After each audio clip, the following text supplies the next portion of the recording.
नमस्कार, मैं हूं श्वेता सिंह और आप देख रहे हैं आज तक। आज वॉर रूम में देखिए कैसे पश्चिम एशिया से लेकर यूरोप तक युद्ध की नई लपटें एक साथ उठने लगी हैं। अमेरिका और ईरान के बीच बढ़ता टकराव अब लाल सागर तक पहुंच चुका है और इसके साथ ही इस संघर्ष में सऊदी अरब की एंट्री हो गई है। इस पूरे समीकरण को डिकोड करेंगे और समझेंगे कि आखिर क्षेत्रीय संघर्ष किस तरह वैश्विक संकट का रूप ले रहा है। वहीं रूस यूक्रेन युद्ध एक बार फिर बेहद खतरनाक मोड़ पर है। डोनाल्ड ट्रंप से मुलाकात के बाद जेलेंस्की के तेवर बदले हुए दिखाई दे रहे हैं।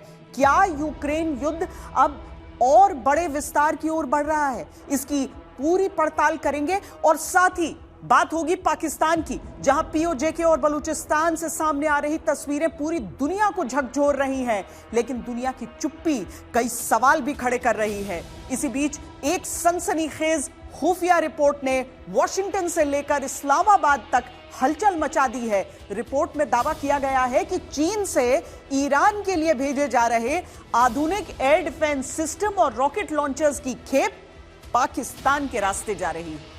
शुरू करते हैं वॉर रूम में हर एक विश्लेषण।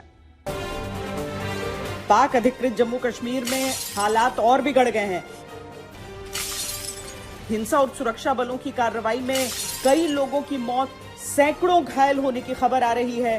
विरोध में इस्लामाबाद में प्रदर्शन भी हुआ है। बिगड़ती स्थिति पर चिंता जताते हुए ब्रिटेन के 50 से अधिक सांसदों ने ब्रिटेन के विदेश मंत्री को चिट्ठी लिखकर तुरंत तनाव कम करने और कूटनीतिक बातचीत के जरिए मानवाधिकारों की रक्षा की मांग भी की है। पाकिस्तान के अवैध कब्जे वाले जम्मू कश्मीर में हालिया हिंसा ने कई गंभीर सवाल खड़े कर दिए हैं। स्थानीय रिपोर्ट्स और प्रदर्शनकारियों के दावों के अनुसार अपने अधिकारों की मांग को लेकर सड़कों पर उतरे लोगों पर सुरक्षा बलों ने कार्रवाई की, जिसमें कई लोगों के मारे जाने की खबर है। पत्रकारों और सिविल सोसाइटी के लोग लगातार मदद और अंतर्राष्ट्रीय हस्तक्षेप की अपील कर रहे हैं, लेकिन दुनिया की बड़ी ताकतें खामोश हैं। जो अंतर्राष्ट्रीय मीडिया अक्सर लोकतंत्र और मानवाधिकार पर खुलकर बोलती है, वो भी चुप है। प्रदर्शनकारियों का कहना है कि उनकी मांगें रोटी, बिजली, महंगाई और बुनियादी हक से जुड़ी हैं। दूसरी ओर पाकिस्तान सरकार और उसके मंत्री आंदोलन के पीछे बाहरी हाथ होने का आरोप लगा रहे हैं। हालांकि इन आरोपों को लेकर पाकिस्तान के भीतर से भी सवाल उठ रहे हैं। उधर प्रदर्शनकारी साफ कह रहे हैं कि उनका आंदोलन तब तक जारी रहेगा जब तक उनकी मांगें नहीं मानी जाती। ऐसे में पाकिस्तान के अवैध कब्जे वाले जम्मू कश्मीर में शुरू हुआ यह आंदोलन अब केवल एक प्रदर्शन नहीं है, बल्कि वहां के राजनीतिक और सामाजिक असंतोष की कहानी बयां कर रहा है। पीओजेके यानी जम्मू कश्मीर का वो हिस्सा जिस पर पाकिस्तान का अवैध कब्जा है। लेकिन अब जिस तरह की खबरें और तस्वीरें लगातार पीओजेके से बाहर आ रही हैं, आजादी के नाम पर गुलामों से बदतर जिंदगी और जानवरों सी मौत, ये है पीओजेके। पाकिस्तानी हुकूमत तानाशाही से भी एक कदम आगे बढ़ गई है। कत्लेआम अब केवल एक तरह से पाकिस्तान के लिए सुरक्षा तंत्र का हिस्सा है। रावलकोट, मीरपुर, मुजफ्फराबाद, हर तरफ सिर्फ और सिर्फ मौत का खेल खेला जा रहा है। इस्लामाबाद से लेकर तुर्की तक मुस्लिम उम्मत की बात करने वाले पाकिस्तान की हैवानियत इस बात से समझी जा सकती है कि पाकिस्तानी सेना ने मस्जिदों को भी नहीं बख्शा। मीरपुर की बिलाल मस्जिद के अंदर नमाजियों पर गोली चलाई गई। लोगों के साथ साथ इमाम इनायतुल्लाह का भी कत्ल कर दिया गया। अब तो ये आवाज आ रही है पाकिस्तान ऑक्यूपाइड कश्मीर से कि ये जो दहशतगर्दी है इसके पीछे वर्दी है। तो मुझे लगता है इस बार बहुत बदलाव है और इस बार लोग कह रहे हैं हम आर पार की लड़ाई लड़ेंगे, क्योंकि उनको लगता है कि पाकिस्तान ने 80 साल उनके रिसोर्सेज को एक्सप्लॉइट किया है, ह्यूमन राइट वायलेशन किए हैं, फंडामेंटल राइट्स जो हैं उनको कुछ नहीं दिए हैं। जो 38 पॉइंट दे रखे हैं जॉइंट अवामी एक्शन कमेटी ने, उस पर कोई भी इन्होंने कार्रवाई नहीं की, बल्कि जॉइंट अवामी एक्शन कमेटी को बैन कर दिया। पाकिस्तान के 4 टुकड़े होंगे जो कि खैबर पख्तूनख्वा, बलूचिस्तान, सिंध और पंजाब।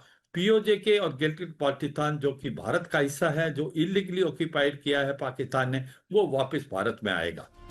पीओजेके जॉइंट अवामी एक्शन कमेटी यानी जेएएसी के नेता सरदार अमन कश्मीरी का आरोप है कि पाकिस्तानी फौज ने केवल 48 घंटों में 31 आम नागरिकों को मौत के घाट उतार दिया। एक तरफ पीओजेके में हिंसा और मानवाधिकार उल्लंघन को लेकर सवाल उठ रहे हैं, दूसरी तरफ प्रदर्शनकारियों का आरोप है कि रोटी, बिजली और बुनियादी अधिकार मांगने पर उन्हें गोलियों से भून दिया जा रहा है। अब ये आंदोलन केवल मांगों का नहीं बल्कि अधिकार की लड़ाई बन चुका है। अब रुख करते हैं पाकिस्तान के उस हिस्से का जो हाल में ही खुद को पाकिस्तान से आजाद घोषित कर चुका है। बात हो रही है बलूचिस्तान की। पाकिस्तान कह रहा है कि वो आतंकवाद के खिलाफ जंग लड़ रहा है, लेकिन सवाल यह है कि क्या इस जंग की आड़ में बलूचिस्तान में आम लोगों पर भी कार्रवाई हो रही है? क्या आतंकवाद के नाम पर पूरे इलाके को सैन्य अभियान का अखाड़ा बना दिया गया है? और क्यों पाकिस्तान के अत्याचारों पर पश्चिमी मीडिया एकदम खामोश है? बलूचिस्तान से जो खबर आ रही है वो और डरावनी। वहां पाक फौज ने बलूचिस्तान के मस्तूम इलाके में करीब 140 लोगों को आतंकी बताकर कत्ल कर दिया। पाक फौज की यह बर्बरतापूर्ण कार्रवाई 6 जुलाई को शुरू हुई। पाक फौज का दावा है कि उसके ऑपरेशन में आतंकियों के कई ठिकाने तबाह किए गए हैं और बड़ी संख्या में गिरफ्तारियां हुई हैं। लेकिन कहानी का एक और पहलू है। पाकिस्तान फौज और उसके हुक्मरान नहीं चाहते कि उस पहलू की बात भी हो। बलूच संगठनों और मानवाधिकार कार्यकर्ताओं का आरोप है कि आतंकवाद के खिलाफ कार्रवाई के नाम पर आम बलूच नागरिकों को निशाना बनाया जा रहा है। बलूच गांवों में छापेमारी, बड़े पैमाने पर गिरफ्तारियां और लगातार सैन्य कार्रवाई ने लोगों में डर का माहौल पैदा कर दिया। बलूचिस्तान कभी भी पाकिस्तान का हिस्सा नहीं था, ना 1947 में था। कलात स्टेट होती थी, वहाँ के अपने हेड होते थे और बलूचिस्तान कई ट्राइबल्स उसमें बटा हुआ है और ये सारे अपने आप को एक इंडिपेंडेंट और सोवरेन यानी कि अपने इलाके में अपना राज चलाते थे और ये काफ़ी हद तक माना जाता था। तो ये कभी भी पाकिस्तान के साथ अलाइन या उनके कल्चर में मिक्सअप नहीं हुए। तो इसीलिए बलोची हमेशा अपने आप को पाकिस्तान से अलग समझते रहे। उनके दिमाग में यही रहा कि हमारे यहाँ से जितने रिसोर्सेज हैं वो सारे के सारे यहाँ से एक्सप्लॉयट करके, चाहे वो गैस है, चाहे कॉपर है, चाहे कोई और है, वो सब गोल्ड है, वो सब पाकिस्तान में, पंजाब और सिंध में भेजा जाता है और हमें उसका कोई भी हिस्सा या फायदा नहीं मिलता। इसीलिए वो हम अंडर डेवलप्ड हैं। सबसे मेन उनका जो है यही है। इस ऑपरेशन की शुरुआत उस हमले के बाद हुई जिसमें 9 पुलिसकर्मी मारे गए और 18 पुलिस कैडेट्स का पहले अपहरण किया गया, फिर उनकी हत्या कर दी गई। इसके बाद पाकिस्तानी सेना ने पूरे इलाके में अभियान तेज कर दिया। लेकिन सवाल उठ रहे हैं कि क्या इस कार्रवाई में आतंकियों और आम नागरिकों के बीच फर्क किया जा रहा है? सवाल यह भी है कि जो पाकिस्तान भारत को लेकर इस तरह का प्रोपेगेंडा करता है, वो आज अपने ही शहरियों को कत्ल क्यों कर रहा है? आखिर ऐसा क्या है जो पाकिस्तान को चाहिए बलूचिस्तान से? देखो, CPEC जो चाइना पाकिस्तान इकोनॉमिक कॉरिडोर है, ये इसका मेन मकसद जो चाइना का था वो था कि हम अपना जो रास्ता है, जो तेल का रास्ता है, मोटे तौर पे गल्फ जो जहाँ लड़ाई चल रही है आज की, वहाँ से मलक्का स्ट्रेट होते हुए पैसिफिक साउथ चाइना सी से होते हुए ये इनके पूर्वी तट पे चाइना के तेल उतरता है और वहाँ से उनको पश्चिमी बाउंड्री तक ले जाना, जिनजियांग है जहाँ, बहुत डिस्टेंस है और उसके बीच में कई जगह उनको डर लगता है, जैसे इंडियन ओशन में है, मलक्का में है, कि उनका ये चोक हो सकता है। जैसे आज चोक हुआ है, कोई भी लड़ाई में चोक हो जाएगा। तो वो एक अल्टरनेट रूट के लिए उन्होंने गवादार पोर्ट को डेवलप किया। प्रॉब्लम जो आ रही है इंटीरियर कनेक्टिविटी की आ रही है कि जो रास्ते से निकलते हैं वो सारा बलोचिस्तान है और वो सारे रास्ते में बलोच, आज तो BLA है, मजीद ब्रिगेड है, जो ये समझते हैं कि चाइनीज जो यहाँ पे हैं हमें एक्सप्लॉइट करने के लिए हैं, हमारे रिसोर्सेज ले जाने के लिए हैं और सन्स ऑफ द सॉइल कि हम यहाँ के रहने वाले हैं, हमारे लिए कुछ नहीं है। और इसी वजह से चाइनीज बड़े फ्रस्ट्रेट हो चुके हैं। बलूचिस्तान पाकिस्तान का सबसे बड़ा सूबा है। यहाँ गैस, कोयला, तांबा और सोने का बहुत बड़ा भंडारण है। लेकिन विडंबना देखिए, वहीं के लोग पाकिस्तान में सबसे गरीब हैं कि 1952 में वहां गैस मिली, लेकिन फायदा किसे हुआ? पाकिस्तानी पंजाब और सिंध को, क्योंकि यही दोनों पाकिस्तान की रूलिंग क्लास हैं। मतलब सरकार किसी की हो, सत्ता में यही जातियां होती हैं, यही क्षेत्र होते हैं। अब समझिए धोखे के एंगल को। 1973 के संविधान में ऐसी चालाकी की गई कि बलूचिस्तान को उसकी अपनी गैस की रॉयल्टी भी कौड़ियों के भाव मिलती है। विद्रोहियों का कहना है कि इस्लामाबाद और वहां की फौज उनके संसाधनों को लूट रही है। बलूचिस्तान को केवल एक कॉलोनी की तरह इस्तेमाल किया जा रहा है। आग में घी डालने का काम किया चीन ने। ग्वादर पोर्ट और सीपैक के नाम पर जो मेगा प्रोजेक्ट्स बन रहे हैं, बलोच लोग उन्हें अपनी बर्बादी का प्रतीक मानते हैं। उन्हें लगता है कि उनकी जमीन पर चीन का कब्जा करवाया जा रहा है और उन्हें बदले में क्या मिल रहा है? केवल मिलिट्री की पाबंदियां। इसीलिए विद्रोहियों ने सीधा चीन के प्रोजेक्ट्स और वहां के वर्कर्स को निशाना बनाना शुरू कर दिया। पीओजे, खैबर पख्तूनवा, बलूचिस्तान, हर जगह पाकिस्तान घिर रहा है। अब तो उसके गृह मंत्री ने भी मान लिया है कि पाकिस्तान बर्बादी की ओर जा रहा है और हालात बहुत खराब हैं। लेकिन सवाल है, इस बर्बादी का जिम्मेदार कौन? सरकार उनकी, सेना उनकी, फिर इतने सालों में किया क्या है?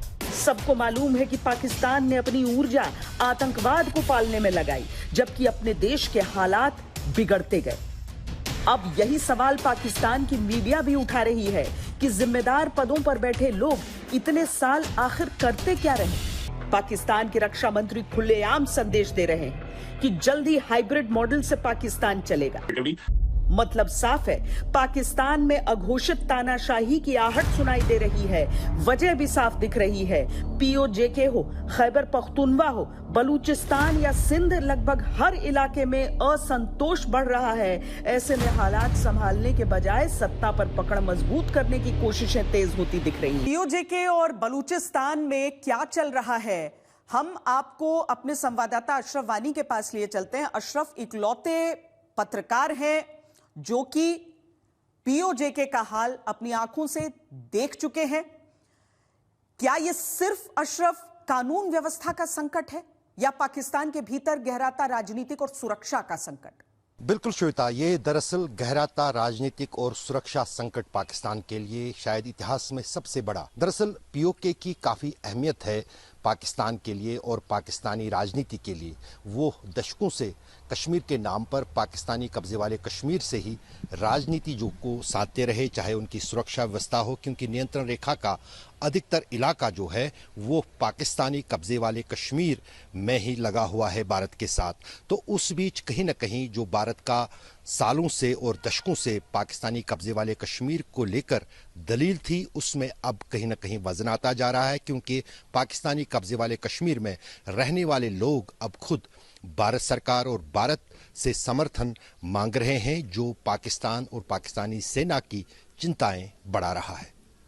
अशरफ, अगर हम ऐसे समझना चाहें कि कोई भी देश नहीं चाहेगा कि उसका अवैध कब्जा कहीं से हट जाए, तो क्या वो सिर्फ फोर्स के जरिए, बल प्रयोग के जरिए हर आवाज को दबाना चाह रहा है, या फिर पीओजे के इलाकों में वो अपना नियंत्रण छोड़ना नहीं चाहता और इसके कई आर्थिक कारण भी हैं? दशकों से पाकिस्तान की एक पॉलिसी पाकिस्तानी कब्जे वाले कश्मीर में रही थी, बांटो और आपस में उनको एक दूसरे के खिलाफ खड़ा कर दो। लेकिन अब की बार वो जो एक रणनीति पाकिस्तान की है वो पूरी तरह से विफल हो रही है और अब पाकिस्तानी कब्जे वाले कश्मीर, मीरपुर, मुजफ्फराबाद, रावलाकोट से ये प्रदर्शन जो है पाकिस्तान के अलग अलग शहरों में जो है फैल रहे हैं। और जिस अंदाज से कल आह्वान दिया था, शुक्रवार को आह्वान दिया था पाकिस्तान की इस अवामी एक्शन कमेटी ने, उसका असर जिस अंदाज से इस्लामाबाद पाकिस्तान की राजधानी में देखने को मिला, और जिस अंदाज से अब जम्मू कश्मीर के इस हिस्से में भी मुख्यमंत्री के साथ साथ अलगावादी नेता भी और हुर्रियत नेता भी जो हैं कहीं ना कहीं उनका मुद्दा जो पाकिस्तानी कब्जे वाले कश्मीर में कश्मीर के रहने वाले लोग हैं उन के साथ खड़े हो रहे हैं, वो पाकिस्तान के लिए बहुत जो है मुश्किल होता जा रहा है। क्या वहां पर जो लोग, वहां के जो पत्रकार हैं जो इस मुद्दे को रिपोर्ट कर रहे हैं, जो लोग हैं जो प्रोटेस्ट कर रहे हैं, क्या वो चाह रहे हैं कि जो इंटरनेशनल जो प्रेस है, जो अंतर्राष्ट्रीय समुदाय है, जो आमतौर पर बहुत सीख सबको देता है, वो इस मुद्दे को उठाए? क्या वो इस बात को लेकर चिंतित हैं कि जो अंतर्राष्ट्रीय समुदाय है वो खामोश क्यों है? श्वेता, दरअसल हमने सदियों से और दशकों से देखा है कि मानव अधिकार को लेकर जिसकी ठेकेदारी ली है दुनिया में वो अमेरिका ने ली है। अमेरिका ही दुनिया में ये तय करता है कौन मानव अधिकार का उल्लंघन करता है और कौन नहीं करता है अपने स्वार्थ के अनुसार। जहां पर उसके जो हित हो, तो वहाँ पर वो मानव अधिकार की अनदेखी करता है, और जहाँ पर उसके हित ना हो, जहाँ पर उसकी दुश्मनी हो, वहाँ पर वो मानव अधिकार का जो है नगारा पीटता है। और यही कुछ हाल पाकिस्तान को लेकर भी है। पाकिस्तान को जिस अंदाज से अब की बार एक जो है एक दोस्ती का ढिंढोरा है अमेरिका के साथ, वो कहीं न कहीं इन सभी मुद्दों पर जो है अनदेखी कर रहा है। और बाकी देश जितने भी वेस्ट के हैं, चाहे इंग्लैंड हो चाहे यूरोप के देश हो, वो अमेरिका के साथ ही हाँ बढ़ते हैं। इजराइल की सबसे बड़ी मिसाल है। गाजा में जेनोसाइड करने के बावजूद पूरी दुनिया एक तरफ और एक तरफ अमेरिका इजराइल के साथ खड़ा है, तो वहाँ पर बेंजामिन नेतन्याहू का कोई बाल भी बांका नहीं कर सकता। और यही कारण है कि जिस अंदाज से अमेरिका की नज़दीकियाँ बढ़ी हैं पाकिस्तान के साथ, ना ही बलूचिस्तान के मानव अधिकार जो है अंतर्राष्ट्रीय मंचों को नजर आ रहे हैं, और ना ही पाकिस्तानी कब्जे वाले कश्मीर। शुक्रिया अशरफ वानी, हमारे संवाददाता, ये जानकारी हमसे साझा करने के लिए।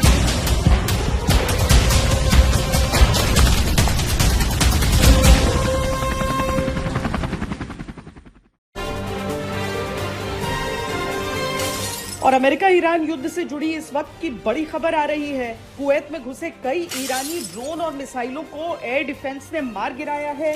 अमेरिकी राष्ट्रपति ट्रंप ने ईरान पर बड़े सैन्य हमलों का संकेत दिया है। उधर तेहरान ने हॉर्मुज स्ट्रेट में 2 और टैंकर्स उड़ाए और अमेरिका को चेतावनी भी दी है कि जंग भड़काई तो स्ट्रेट का रास्ता पूरी तरीके से बंद कर दिया जाएगा। गाजा में शांति के लिए हमास ने हथियार डालने की पुष्टि कर दी है। पश्चिम एशिया में जंग अब सिर्फ 2 देशों के बीच नहीं रही, बल्कि पूरा इलाका एक बार फिर बारूद के ढेर पर खड़ा है। अमेरिका ने ईरान पर बड़े पैमाने पर नए हवाई हमले किए। दावा है कि इन हमलों में ईरान के सैन्य कमांड सेंटर, मिसाइल और ड्रोन ठिकानों को निशाना बनाया गया। लेकिन सवाल है कि क्या इससे ईरान पीछे हटेगा या जवाब और जोरदार देगा। दरअसल जॉर्डन में अमेरिकी सैन्य ठिकानों पर ईरानी मिसाइल हमलों के बाद राष्ट्रपति अमेरिका के जो हैं डोनाल्ड ट्रंप, उनकी तरफ से साफ कहा गया कि अब अमेरिका की बारी है। और उसके कुछ ही घंटों बाद अमेरिकी सेंट्रल कमांड ने ईरान के खिलाफ भारी कार्रवाई शुरू कर दी। इसी बीच इराक में ईरान समर्थित मिलिशिया पर अमेरिका और सऊदी अरब की संयुक्त कार्रवाई हुई, जबकि मिस्र के बंदरगाह पर अमेरिकी स्वामित्व वाले गैस टैंकर में धमाके और आग लगने की घटना ने इस संघर्ष को एक नया मोर्चा दे दिया। अब सवाल केवल अमेरिका और ईरान का नहीं, इराक, जॉर्डन, सऊदी अरब, मिस्र, इन सारे देशों तक फैलता यह संघर्ष क्या पूरे पश्चिम एशिया को एक बड़े क्षेत्रीय युद्ध की तरफ धकेल चुका है? क्या ईरान अपनी प्रॉक्सी ताकतों के जरिए जवाबी हमला और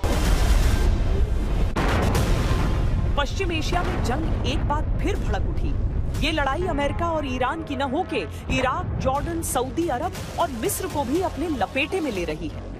अमेरिका ने ईरान पर अब तक के सबसे बड़े हवाई हमलों में से एक को अंजाम दिया है। ईरान ने अपने आप एक तरह का इनिशिएटिव लिया कि अब तक तो रिटेलिएट कर रहे थे कि उनके ऊपर अटैक होंगे तब वो अटैक करेंगे। अब उन्होंने कई जगह इधर उधर शुरू कर दिया अटैक करने, जैसे सऊदी अरेबिया के ऊपर हूती से करवाया, हूती भी उनका ही एक एक्सटेंडेड आर्म कहिए, और इजिप्ट के अंदर अटैक हुए, जिसको वो कह रहे हैं, उनके फॉरेन मिनिस्टर ने कहा कि इजिप्ट में हमने अटैक नहीं किया है, क्योंकि इस वक्त आप देखें तो सारी जगहों में एक्सपेंड हो गया है। अमेरिकी सेंट्रल कमांड का दावा है कि इन हमलों में ईरान के सैन्य command centre, missile launch site, drone ठिकाने और तटीय निगरानी केंद्रों को निशाना बनाया गया। लेकिन सबसे बड़ा सवाल ये कि क्या अमेरिकी हमलों से ईरान रुकेगा और एक बार फिर बातचीत शुरू होगी, या फिर तेहरान की तरफ से ऐसा पलटवार होगा जो पूरे पश्चिम एशिया को दोबारा युद्ध की आग में झोंक देगा। देखिए, जहां तक प्रेसिडेंट ट्रंप की स्ट्रैटेजी की बात है, तो ज्यादातर ऑब्जर्वर इस बात को मानते हैं कि अमेरिका की कोई स्ट्रैटेजी थी ही नहीं। वो नेतन्याहू के कहने में आके उन्होंने और अपने ही जो एडवाइजर्स थे उनके खिलाफ जाकर के ये ईरान के ऊपर अटैक किया। दूसरा चीज, अमेरिका में इलेक्शन होने वाले हैं 2 महीने के अंदर में, तो प्रेसिडेंट ट्रंप को एक बड़ी जल्दी से एक विक्ट्री टाइप चाहिए, तो इसकी वजह से वो कोशिश कर रहे हैं कि कैसे उसको बढ़ाया जाए आगे, या प्रेशर किया जाए ईरान को और ज्यादा। दरअसल इस तनाव की शुरुआत हुई अमेरिकी ठिकानों पर ईरानी हमलों के बाद। जॉर्डन में मौजूद अमेरिकी सैन्य ठिकानों को ईरानी मिसाइलों से निशाना बनाया।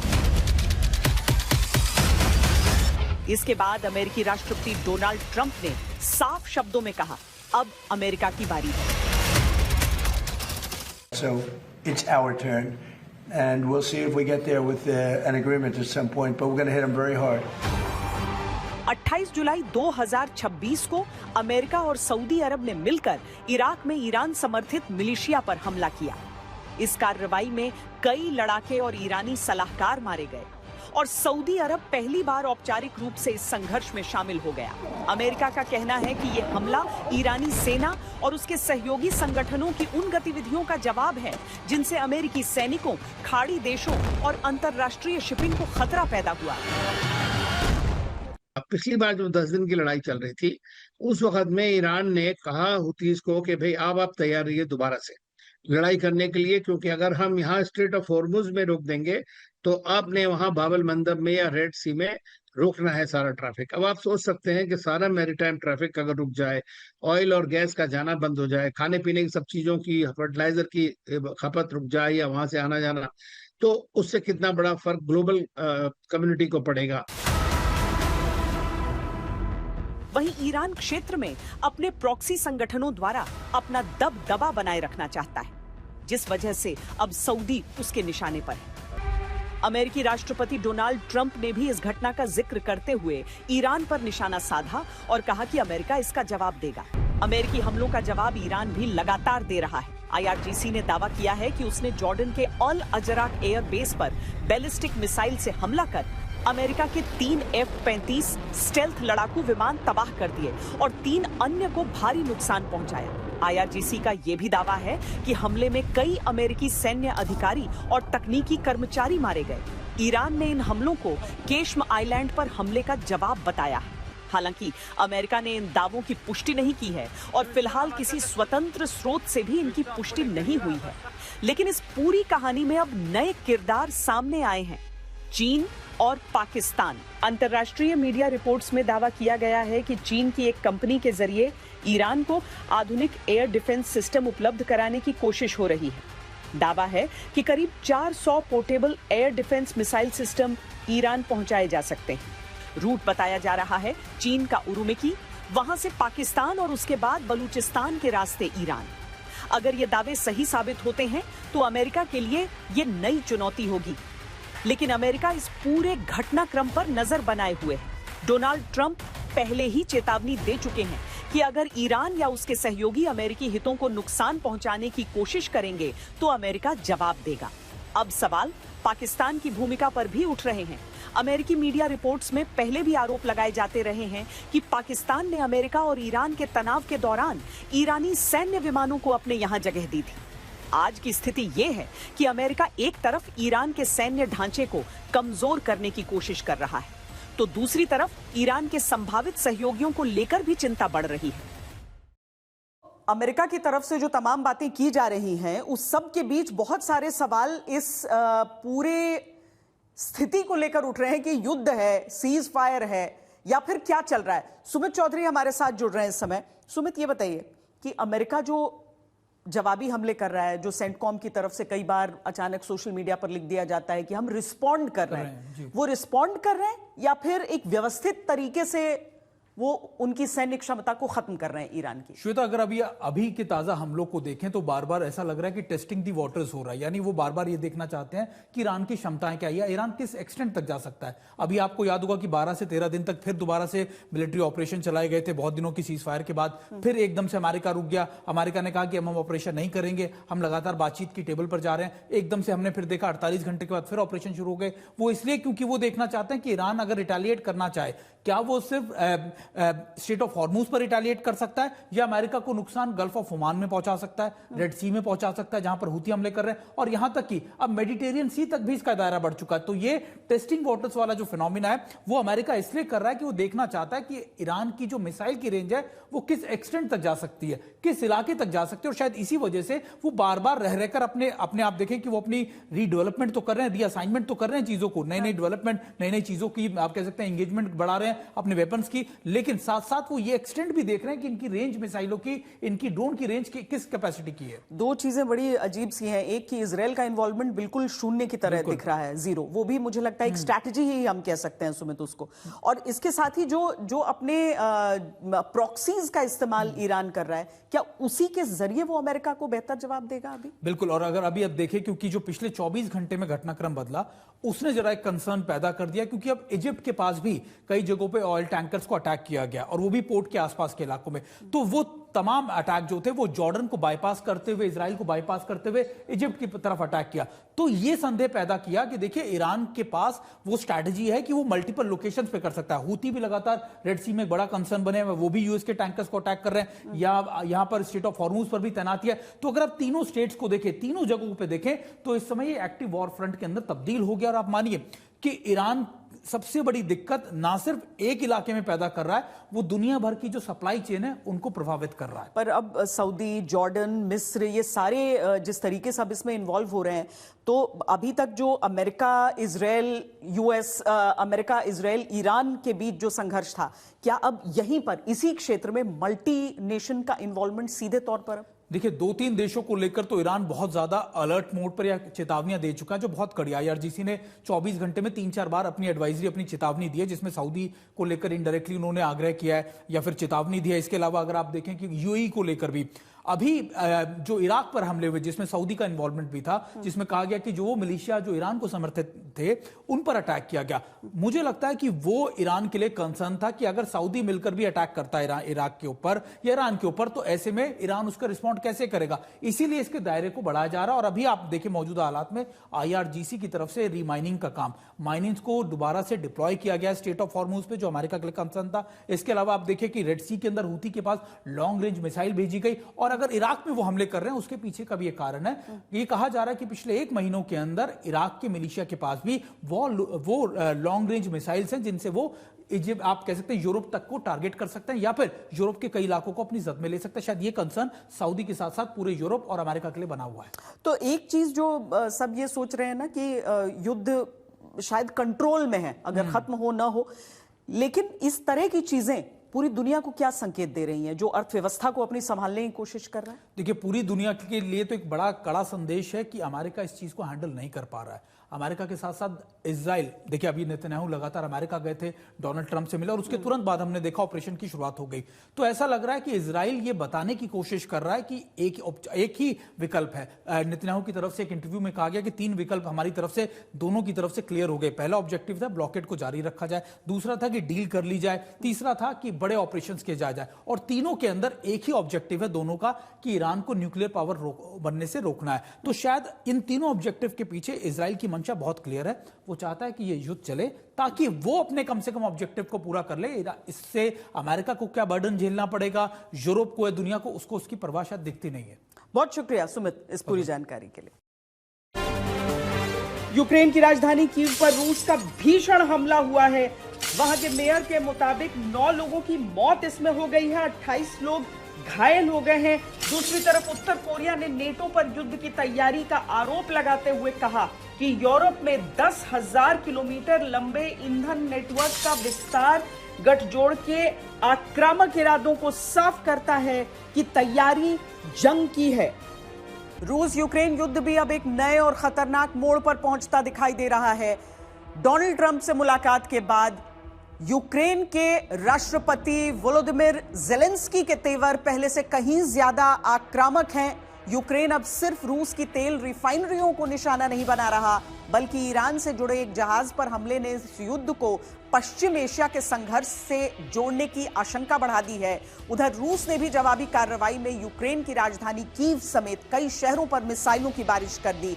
ऐसे हमले जिनकी आशंका ज़ेलेंस्की पहले जता चुके थे। सवाल यह है कि क्या अब रूस यूक्रेन युद्ध और पश्चिम एशिया का संघर्ष एक दूसरे से जुड़ता जा रहा है? क्या ईरान, रूस और यूक्रेन के बीच बनता यह नया समीकरण दुनिया को एक और बड़े टकराव की ओर धकेल देगा?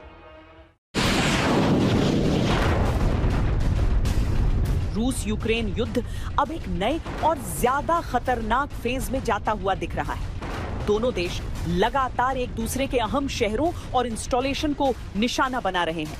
ये केवल एक मोर्चे पर बढ़ती हुई जंग नहीं रह गई है, बल्कि अब इस जंग का दायरा भी लगातार फैलता नजर आ रहा है। यूक्रेन ने 27 जून को ईरान के मालवाहक जहाज को हमला करके नष्ट कर दिया। इस हमले के बाद ईरान जवाबी कार्रवाई की चेतावनी दे चुका है। ग्रुपिंग्स बनती आपको दिख रही हैं, यूक्रेन और वेस्ट और अरब कंट्रीज, गल्फ कंट्रीज एक तरफ होती दिख रही हैं शायद कुछ, दूसरी तरफ ईरान और रशिया एक साथ होते दिख रहे हैं। उधर याद रखिए रशिया के साथ नॉर्थ कोरिया भी जुड़ा हुआ है, क्योंकि नॉर्थ कोरिया के सोल्जर्स रशियन के साथ युद्ध में एंगेज्ड है। तो समीकरण जो दुनिया के बन रहे हैं, एक बन रहे हैं जैसे वेस्टर्न आप मान लीजिए, दूसरा ये अगर बन रहा है जैसे रशिया ईरान का, ये एक अलग बन रहा है। इन सब के अलावा एक चाइना का भी तो समीकरण बन रहा है।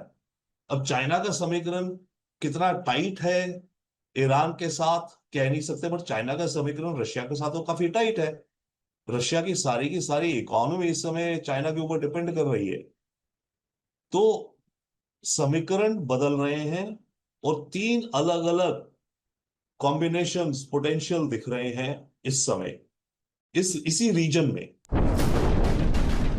रूस ने भी हमलों की रफ्तार और तीव्रता दोनों बढ़ा दी है। कीव, लविव और कई दूसरे शहरों पर मिसाइलों और ड्रोन की भारी बारिश हुई। बीते कुछ दिनों में ही रूस ने बैलिस्टिक मिसाइलों के इस्तेमाल का नया रिकॉर्ड बना दिया। इन हमलों में यूक्रेन में कई लोगों की मौत हुई और दर्जनों घायल हुए। यही नहीं, एक रूसी क्रूज मिसाइल के पोलैंड के हवाई क्षेत्र में घुसने की खबर ने नाटो देशों की चिंता भी बढ़ा दी है। जेलेंस्की चेतावनी दे चुके हैं कि रूस बड़े पैमाने पर हमलों की तैयारी कर रहा है। उनका दावा है कि रूस नई सैन्य भर्ती कर रहा है और उत्तर कोरिया के हजारों सैनिकों को भी मोर्चे पर लाने की तैयारी है। उधर जमीन पर भी रूस लगातार बढ़त बनाने की कोशिश कर रहा है। रूसी सेना सूमी, खार्किव और दोनेत्स्क में आगे बढ़ रही है। वहीं यूक्रेन की सेना लगातार रूस की तेल रिफाइनरियों, ईंधन डिपो, बिजली घरों और सैन्य ठिकानों को निशाना बना रही है। बेसिकली ये जो टकराव है ये हॉरिजॉन्टल रूप से फैल रहा है, राइट? क्योंकि अब जो ये अटैक हो रहे हैं ईरान के ऊपर, यूक्रेन कर रहा है कैस्पियन सी में, जहां पर ईरान का इंटरेस्ट डायरेक्टली इफेक्ट हो रहा है।